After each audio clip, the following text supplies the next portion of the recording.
अस्सलामुअलैकुम प्यारे बच्चों, इससे पहले कि हम अपनी वीडियो को लेकर आगे बढ़ें, Subscribe to our channel by clicking the subscribe button. Click the bell button and enjoy the latest uploads from our channel.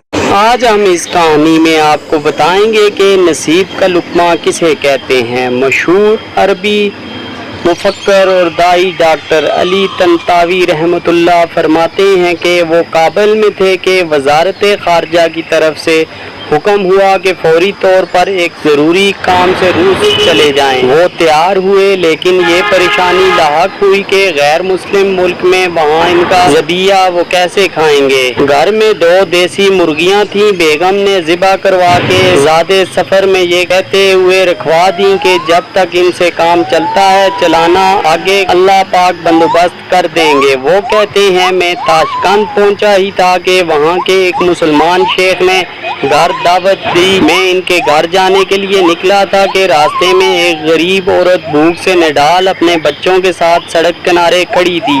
मैंने बेख्तियार वो दोनों मुर्गियां उन्हें पकड़ा दी। अभी 1 घंटा नहीं गुजरा था कि काबुल से तार आई कि वो काम जिसके लिए आपको भेजा था वो हो चुका है, आप फ्लाइट पकड़ें और वापस आ जाएं। शेख सादिक मजीदी कहते हैं इस सफ़र का मुझे कोई और मकसद समझ नहीं आया सवाए इस बात के कि मेरे घर 2 मुर्गियां थीं जो 4000 किलोमीटर दूर किसी गरीब माँ और बच्चों का रिज़्क थीं।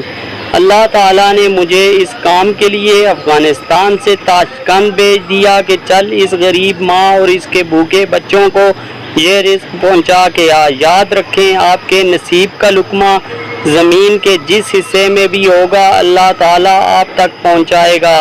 लिहाजा अपने आप को अगली नस्लों का खुदा न समझे। ये न सोचें कि हमने हर हलाल और हराम की तफरीक के बगैर अपनी औलाद और नस्लों के लिए जायदादें और दौलत छोड़ कर जानी है। याद रखें अल्लाह ने आपको इसका मुकल्लफ नहीं किया, आप सिर्फ इसी बात के मुकल्लफ हैं कि हलाल रोज़ी कमा कर अपने बच्चों को खिलाएं।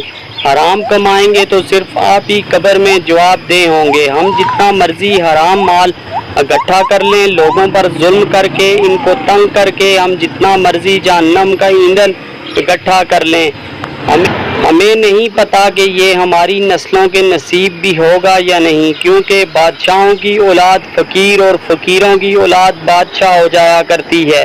और ज़िंदगी तो बिल्कुल ही बेवफा है, पता नहीं किस लम्हे साथ छोड़ जाए। लिहाजा अपनी आखिरत की फ़िक्र करें और नस्लों की फ़िक्र ना करें। वो नीली छत वाला इनका भी मालिक और राज़िक है। याद रखें रिज़्क हराम देखने में तो खुशनुमा लगता है मगर दरअसल ये जहन्नम का ईंधन है।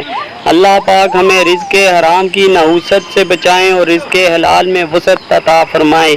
आमीन या रब्बुल आलमीन।